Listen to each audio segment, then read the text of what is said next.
the two things that were the most contentious and agree on all the rest. So it is still my hope we're going to get an omnibus appropriation, and it will have attached to it, when it comes over from the House, an agreement that we've been able to reach with the four corners and Secretary Mnuchin and the President. Well, it is great news. The vaccine coming out in record time, 5 times faster than any vaccine literally in history. And in my state of South Dakota yesterday, frontline workers were getting vaccinated, which is a great story for South Dakota. It's a great story for every state in the country. And it's a great credit to the scientists, the trial volunteers, the companies themselves working with the Senate and the House and the White House to make this happen in record time.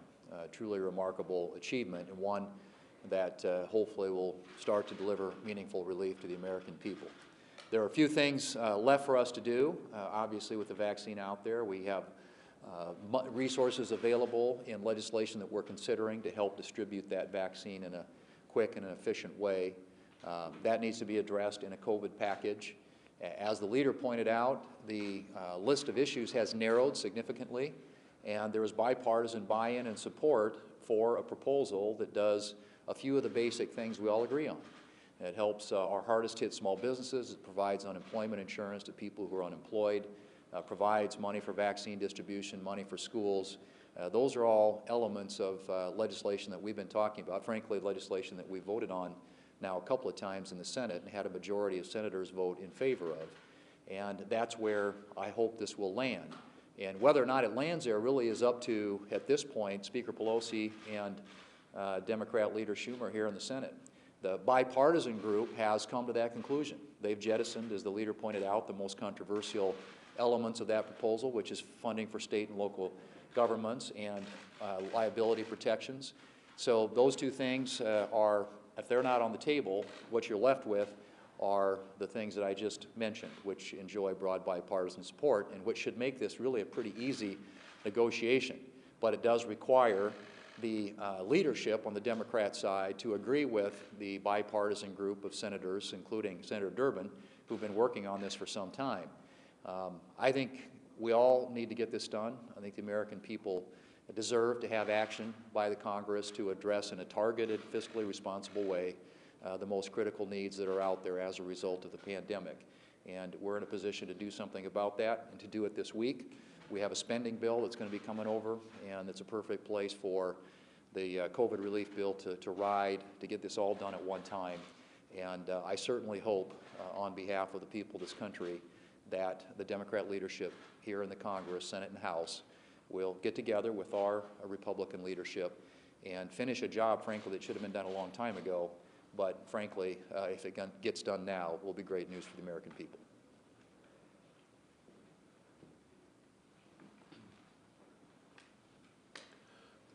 Well, people all across this country are receiving today the shot against coronavirus. The vaccine has arrived, and I will tell you, from the point of being a Christmas gift to the American people, you could hope for no better for the year 2020. It truly is remarkable. 3 million doses sent out yesterday, 636 locations, 5 spots in Wyoming. It is working, and it is a front-page story in every newspaper in America. You open a newspaper and you see someone getting the shot, the vaccine for coronavirus. It is also a sign of incredible American ingenuity. The efforts made by scientists, by companies, by researchers to get this developed and then distributed all across America. I've talked to healthcare providers in Wyoming and across the country this weekend. There is a huge sigh of relief as they look forward to receiving the shot, the medicine, because it will provide relief for them, the doctors, the nurses, the therapists, and the other, as well as the most vulnerable. When I think of this as being a doctor in terms of how important is this, what kind of a breakthrough is it, it is similar to insulin, to penicillin, and certainly as safe and effective as the polio vaccine. It is exactly what we need to get America back on track in terms of our economy, in terms of kids back to school, and putting the disease behind us. So what have the Democrats been doing? They have continued to block us every step along the line. And just in the last couple of weeks, both Speaker Pelosi and Senator Durbin have admitted that they've held up relief for political purposes.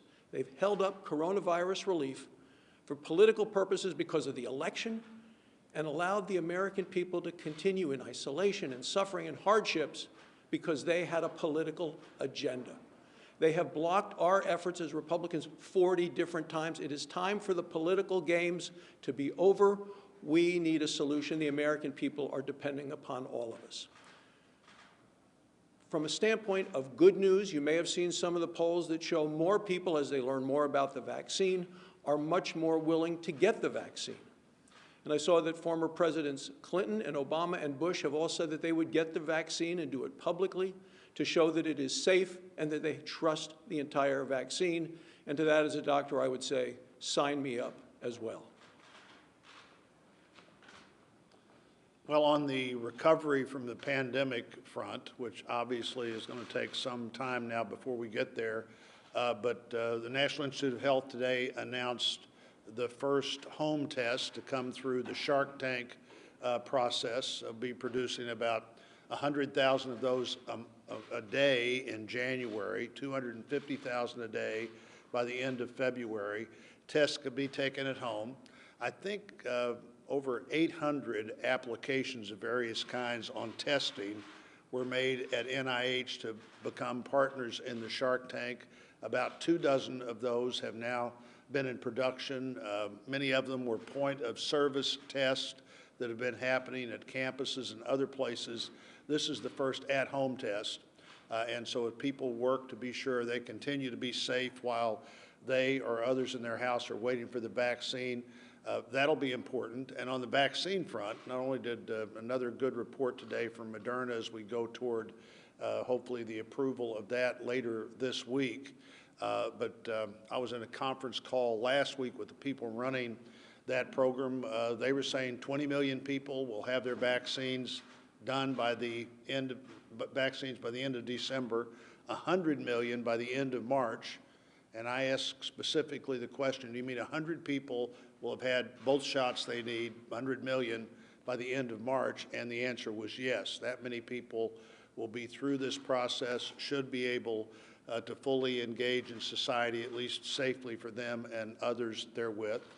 On Friday, the government just bought another 100 million doses of the Moderna vaccine that, again, hopefully will be approved this week and will be added to the 100 million that we had previously contracted for. So over the weekend, we had a football game. I don't know if you caught that, Todd, but the United States Military Academy did defeat the United States Naval Academy, 15-0, total shutout at Mikey Stadium.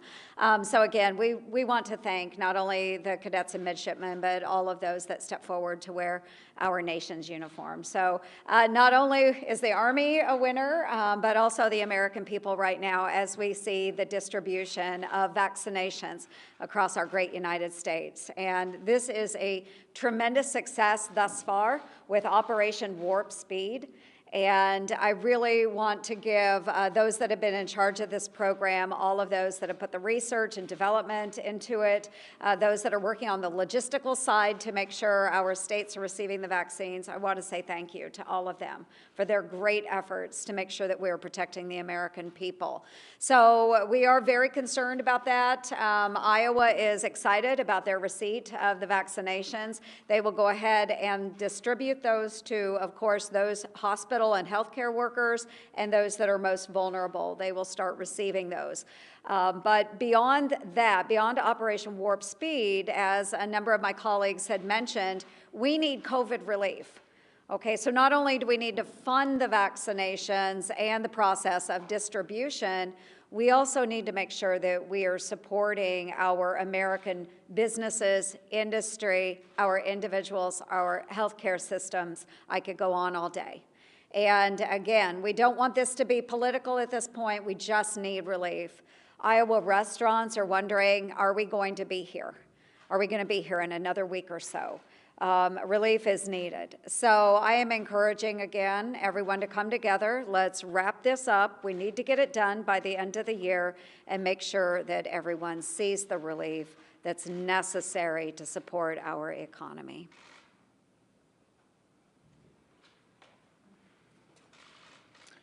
Joni, I want to congratulate you and all the Army fans out there, and better luck next year for those of us who are backers of Navy. But I'll take Joni's pregame position, which is the American people win every time we play. It's a win for the American people. It's really not about who wins and loses. Thank you for recognizing that last week. Clearly, a win for the American people has been this rapid development and approval of Pfizer's coronavirus vaccine, something to be celebrated. It's really a testament to the ingenuity and determination of the American people that we're able to get this developed and approved in such rapid fashion, and also a testament to Operation Warp Speed. This would not have happened but for Operation Warp Speed. We're now at a point where just yesterday there was vaccine delivered to a hospital in Indiana so that our high-risk healthcare, hardworking personnel on the front lines would have access to this groundbreaking, game-changing vaccine. And in the coming week, we're going to see this vaccine distributed to 50 additional hospitals around the state of Indiana so that our health care workers can be protected as we continue to do everything we can to control the symptoms of and to contain this deadly virus. The ball is sort of in our court now in Congress. The researchers have done their work.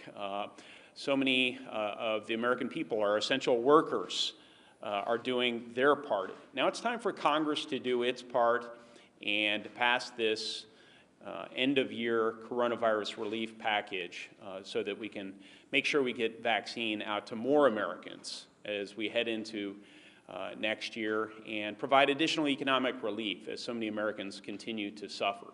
We really need to put politics aside. It seems like we're getting very close to doing that and coming to terms on some difficult issues, and I'm very pleased about that. The Electoral College submitted its vote. And I also think as we look into next year, it's very important that each of us pledges to work with President-elect Biden and Vice President-elect Harris to ensure that we keep the American people safe and secure so that we get through this coronavirus period and we emerge very strongly on the back end of it. Yeah, let me add one additional thought on the vaccine. As a polio survivor myself, unfortunately, the vaccine had not yet been developed. I'm a huge supporter of being vaccinated when you have a substance that you know works.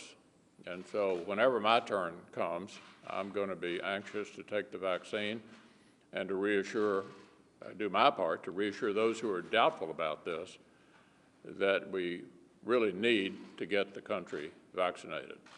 When you have about half of the population either skeptical or saying they won't do it, that's not good news. So I think all of us who do have at least some following in the country need to step up, as the former presidents are, and as I'm sure people in the entertainment world will as well, to encourage people to do this. It's the right thing to do for yourself, for your family, and for the country. I have a question about the vaccine money in the COVID relief plan. Many states, including your own, say they actually needed that vaccine money months ago so they could plan. How much longer are they going to have to wait? Well, we tried in September. I would remind you, we tried in October. We've been trying for months. They're not, shouldn't have been put in this position. We should have done this a long time ago.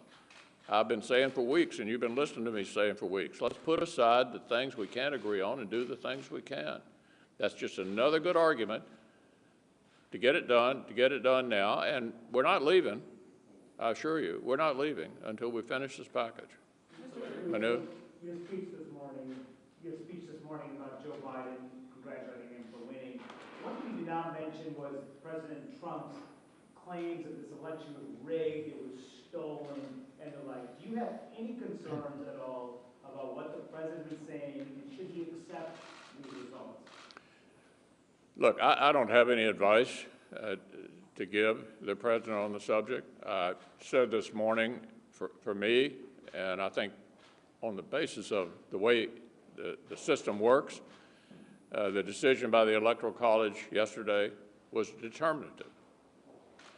Mr. Leader, thank you. The President-elect, former Vice President Biden, said this morning that you two spoke on the phone. Do you think he deserves to have key members of his cabinet in place on day one, on January 20th, like you did, for example, with James Mattis? Well, look, our first job here is to try to finish up this session with this administration, and we'll have plenty of time to talk about the way forward. My concentration right now is on the subjects that we've been talking about, finishing up our work. President Trump is going to be there until January the 20th. We need to continue to work with him. The future will take care of itself. Yeah. You could give your thoughts going into this meeting this afternoon. Is it your view that there basically is no deal available with state and local money, and it just needs to be dropped completely? Is that your position going into the meeting? Well, we're not negotiating the deal in here, but it's pretty obvious the way to get a deal for weeks has been exactly what I said, what Steny Hoyer's suggested, and what the bipartisan group has suggested, is to drop the two most contentious items for the moment. We all know the new administration is going to be asking for yet another package. It's not like we won't have another opportunity to debate the merits of liability reform and of state and local government in the very near future. Thank you.